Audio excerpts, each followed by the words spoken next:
Guys welcome back to our channel और आ चुका हूँ एक और नई वीडियो के साथ। तो आज की वीडियो में हम बात करेंगे महाभारत के एक प्रमुख किरदार भीष्म पितामह के बारे में। आज हम उनके बारे में बात करेंगे और जानेंगे कि उनका जन्म क्यों हुआ था महाभारत में। तो चलिए गाइस शुरू करते हैं आज की अपनी इस वीडियो को। बताते हैं मैं आपको कि भीष्म पितामह का जन्म क्यों और कैसे हुआ था। तो भीष्म पितामह का जन्म शांतनु और गंगा के मिलन से हुआ था। शांतनु और गंगा दोनों ही पिछले जन्म में स्वर्गलोक में थे और एक दूसरे को जानते थे और इंद्र की आज्ञा की वजह से ही उन्हें पृथ्वी पर जन्म लेना पड़ा था। फिर पृथ्वी पर गंगा के घाट पर मिलने पर उन्होंने शादी का फैसला किया। फिर गंगा गर्भवती हुई और भीष्म पितामह को जन्म दिया। भीष्म पितामह का जन्म होने के बाद गंगा वहां से चली गई। शांतनु गंगा के प्रेम में इतने पागल थे कि वह राजी हो गए। गंगा उनकी पत्नी बन गई, जो पत्नी के तौर पर बहुत ही खूबसूरत लाजवाब थी। फिर वह गर्भवती हुई और एक पुत्र को जन्म दिया। वह तुरंत बच्चे को लेकर नदी तक गई और उसे नदी में बहा दिया। शांतनु को विश्वास नहीं हो रहा था कि उनकी पत्नी ने उनके पहले पुत्र को नदी में डुबा दिया।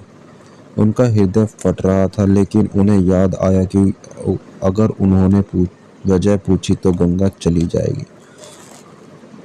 जो शख्स पहली खुशी और प्रेम में उड़ता फिर रहा था वह दुख से जड़ा हो गया और अपनी पत्नी से डरने लगा। मगर फिर भी वह गंगा से बहुत प्रेम करते थे।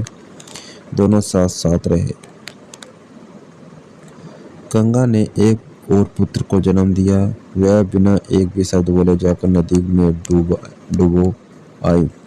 शांतनु पागल हो उठे, उनसे बर्दाश्त नहीं हो रहा था, मगर वह जानते थे कि उन्होंने एक भी शब्द कहा तो वह चली जाएगी। दूसरे बच्चे, तीसरे बच्चे से लेकर 7वें बच्चे तक यही सिलसिला जारी रहा। बुरी तरह आतंकित हो गए थे। वह अपनी पत्नी से खौफ खाने लगे क्योंकि वह उनके नवजात शिशुओं को नदी में डुबा दे रही थी। जब 8वें बच्चे को जन्म हुआ तो शांतनु असहाय की तरह गंगा के पीछे पीछे नदी तक गए। जब वह बच्चे को डुबाने ही वाली थी कि शांतनु ने जाकर बच्चे को छीन लिया और बोले, अब बहुत हो गया है, यह तुम अमानवीय हरकत क्यों कर रही हो। गंगा बोली, आपने शर्त तोड़ दी है, अब मुझे जाना होगा, मगर जाने से पहले मैं आपको कारण जरूर बताऊंगी। वो कारण क्या था? वशिष्ठ ऋषि का श्राप। जी हाँ दोस्तों, आपने वशिष्ठ ऋषि के बारे में सुना होगा।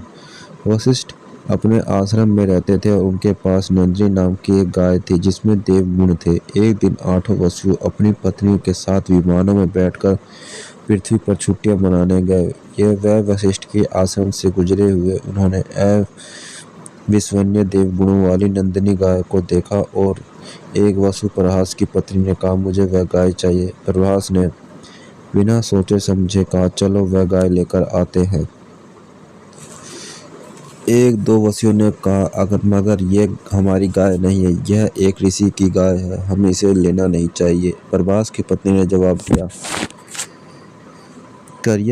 कायर ही बहाने खोजते हैं, तुम गाय नहीं ला सकते इसलिए धर्म को बीच में ला रहे। प्रभास को अपनी मर्दानगी याद आ गई और उसने अपने साथियों की मदद से गाय को चुराने की कोशिश की। जैसे ही वशिष्ठ को पता चला कि उनकी प्रिय गाय को कोई चुराया जा रहा है, उन्होंने वसु को पकड़ लिया और बोले, ऐसा काम करने के लिए तुम्हारी हिम्मत कैसे हुई? तुम लोग अतिथि बनकर आए, हमने तुम्हारी इतनी खातिरदारी की और तुम मेरी ही गाय को चुराना चाहते हो।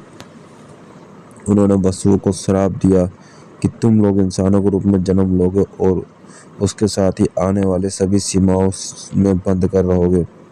तुम्हारे पंख कतर दिए जाएंगे जिसमें तुम उड़ नहीं सकोगे। तुम्हें इस धरती पर जीवन बिताना होगा। तुम्हें बाकी इंसानों की तरह पैदा होना और मरना होगा।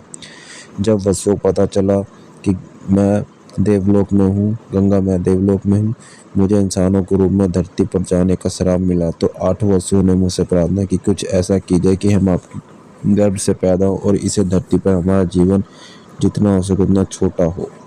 तो इसलिए माँ गंगा ने इन्हें सातों पुत्रों को नदी में बहा दिया और इस तरह जाकर भीष्म पितामह का जन्म हुआ। तो ये था भीष्म पितामह के धरती पर जन्म होने का कारण और ऐसे जन्म हुआ था भीष्म पितामह का। तो उम्मीद करता हूँ गाइस वीडियो आपको अच्छी लगे। वीडियो अच्छी लगे तो वीडियो को लाइक करें, चैनल पर हैं तो चैनल को सब्सक्राइब कर दें। मिलते हैं गाइस नेक्स्ट वीडियो में।